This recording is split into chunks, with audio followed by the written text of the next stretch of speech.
ಎಲ್ರಿಗೂ ನಮಸ್ಕಾರ. ರಾಗಿ ಮಣ್ಣಿ ಮಾಡುವ ವಿಧಾನ ನೋಡೋಣ. ನಿಮಗೆ ಬೇಕಾದಷ್ಟು ರಾಗಿಯನ್ನು ತೆಗೆದುಕೊಂಡು 3 ಬಾರಿ ಚೆನ್ನಾಗಿ ತೊಳೆಯಿರಿ. ತೊಳೆದ ರಾಗಿಯನ್ನು ಮಿಕ್ಸಿಯಲ್ಲಿ ರುಬ್ಬಿ ಮೊದಲ ಬಾರಿ ರುಬ್ಬಿದ ನಂತರ ಚೆನ್ನಾಗಿ ರಾಗಿ ಹಾಲನ್ನು ತೆಗೆಯಿರಿ. ಒಂದು ಶುಭ್ರವಾದ ಬಟ್ಟೆಯಲ್ಲಿ ಅಥವಾ ಚಾಳನ್ನಲ್ಲಿ ಈ ರೀತಿ ರಾಗಿ ಹಾಲನ್ನು ತೆಗೆಯಿರಿ.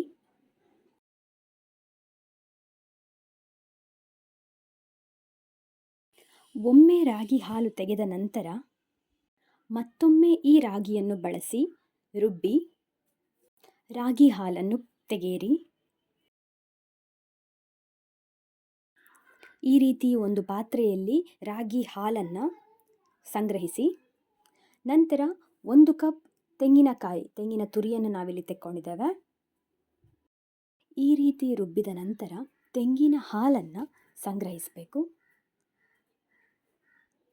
ಇದೇ ರೀತಿ ತೆಂಗಿನಕಾಯಿಯ ತುರಿಯನ್ನು 2 ಬಾರಿ ರುಬ್ಬಿ ತೆಂಗಿನ ಹಾಲನ್ನು ಸಂಗ್ರಹಿಸಿ ಒಂದು ಬಾಣಲೆಯಲ್ಲಿ ಈ ರಾಗಿ ಹಾಲು ಮತ್ತು ಕಾಯಿ ಹಾಲನ್ನು ಬೇಯಿಸಲು ಇಡಿ. ಇದಕ್ಕೆ 1 ಕಪ್ರಷ್ಟು ಬೆಲ್ಲವನ್ನು ಸೇರಿಸ್ತಾ ಇದ್ದೇವೆ. ಚೆನ್ನಾಗಿ ಬೆಲ್ಲವನ್ನು ಸೇರಿಸಿ ಬೆಲ್ಲ ಸೇರಿಸಿದ ನಂತರ ಈ ಮಿಶ್ರಣವನ್ನು ಚೆನ್ನಾಗಿ ಕದಡಲು ಬಿಡಿ. ಯಾವುದೇ ಕಾರಣಕ್ಕೂ ಈ ಮಿಶ್ರಣ ಗಂಟು ಕಟ್ಟಲು ಬಿಡದೆ ಒಂದು ಮರದ ಸೌಟನ್ನು ಬಳಸಿ ಕದಡಿ. ನಿರಂತರವಾಗಿ ಕದಡಿದರೆ ಮಾತ್ರ ಒಳ್ಳೆಯ ಮಣ್ಣಿ ತಯಾರಾಗ್ತದೆ. ಇದಕ್ಕೆ 1 ಚಮಚದಷ್ಟು ತುಪ್ಪವನ್ನು ಹಾಕಿದ್ದೇನೆ. ಇದೇ ಸಮಯದಲ್ಲಿ ಒಂದು ಬಟ್ಟಲು ತೆಗೆದುಕೊಂಡು ಅದಕ್ಕೆ ತುಪ್ಪವನ್ನು ಸವರಿ ತಯಾರಿಡಿ. ಈಗಾಗಲೇ ನಾವು ಬೇಯಲು ಬಿಟ್ಟ ರಾಗಿ ಮಣ್ಣಿಯ ಮಿಶ್ರಣ ದಪ್ಪವಾಗುವವರೆಗೂ ಕದಡುತ್ತಾ ಇರಿ.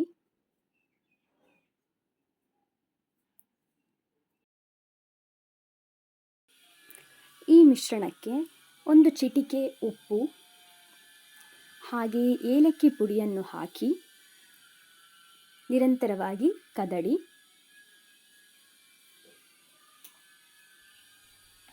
ರಾಗಿ ಮಣ್ಣಿಯ ಈ ರೀತಿ ದಪ್ಪ ಆಗಬೇಕು.